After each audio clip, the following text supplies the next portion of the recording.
कांग्रेस के वरिष्ठ नेता और उपनेता सदन प्रमोद तिवारी ने प्रधानमंत्री नरेंद्र मोदी के खून नहीं सिंदूर बह रहा है बयान पर तीखी प्रतिक्रिया दी है। प्रयागराज में तिवारी ने सेना और देशभक्ति को लेकर कई सवाल उठाए।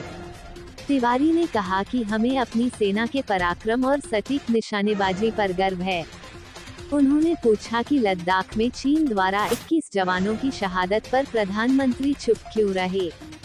साथ ही सवाल किया कि शिमला समझौते को दरकिनार कर अमेरिका की ट्रंप सरकार ने एकतरफा सीज़फायर की घोषणा की, तब भी चुप्पी क्यों साधी, सेना का मनोबल गिराया। कांग्रेस नेता ने आरोप लगाया कि सरकार की चुप्पी और विदेश नीति की कमजोरी ने सेना का मनोबल गिराया है। उन्होंने सवाल किया कि सेना के मोर्चे पर डटे होने के बावजूद सीज़फायर की घोषणा दिल्ली की बजाय वॉशिंगटन से क्यों हुई। तिवारी ने विदेश मंत्री के उस बयान पर भी सवाल उठाया जिसमें कहा गया था कि हमले से पहले पाकिस्तान को सूचना दे दी गई थी। उन्होंने कहा कि ऐसे में आतंकी पहले ही अपने ठिकाने बदल चुके होंगे। हाफिज सईद और उमर जैसे आतंकी आज भी खुले घूम रहे हैं। कांग्रेस सांसद ने प्रधानमंत्री के बयान को महज डायलॉगबाजी बताया। उन्होंने कहा कि बयान फिल्मी हो सकता है, लेकिन जमीनी हकीकत कुछ और है।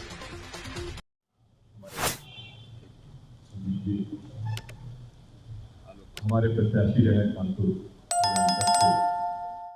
लोकसभा पार्टी से रह गए आलोक भाई मदन मोहन जी, बड़ा अच्छा लगा। बहुत दिनों बाद हमारे दोस्त हमारे साथी ऑल इंडिया कांग्रेस कमेटी के सेक्रेटरी रहे भाई आए हैं, संजीव गरेवाली, जिनके साथ और जिनकी माता जी दोनों के साथ मुझे विधानसभा में बैठने का मौका मिला है।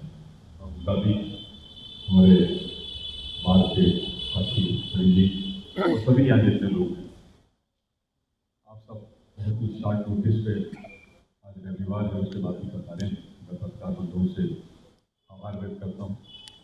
लिखने की जरूरत नहीं है, मैं लिख के लाया। मैं सबसे पहले तो प्रदेश कांग्रेस कमेटी और महाराष्ट्र रामचंद्र जामला जी, शर्मनाक, दुखद, घटिया भारतीय जनता पार्टी की जैसी मानसिकता है वही बयान है ये। वो कह रहे हैं कि महिलाएं जो विधवा हो गई, महिलाएं जो अभी जिनका सुहाग 3 दिन पुराना था, 15 दिन पुराना था, उसमें कानपुर की बेटी भी ये कमज़ोर थी, बुज़दिल थी, इन्होंने हिम्मत नहीं दिखाई। अरे जांगड़ा साहब, ये आप नहीं बोल रहे हैं, ये भारतीय जनता पार्टी बोल रही। वो भारतीय जनता पार्टी बोल रही जिसने देश की आज़ादी के लिए कभी एक कतरा खून नहीं बहाया। मुखबिरी करते थे ये, जहाँ अंग्रेजों भारत छोड़ो का नारा दिया जा रहा था तो इनका मात्र संगठन अंग्रेजों की फौज में भर्ती होने का नारा लगा रहा था। तो इन्होंने महिलाओं का अपमान किया, इनको तत्काल पार्टी से निकालना चाहिए, राज्यसभा से हटाना चाहिए।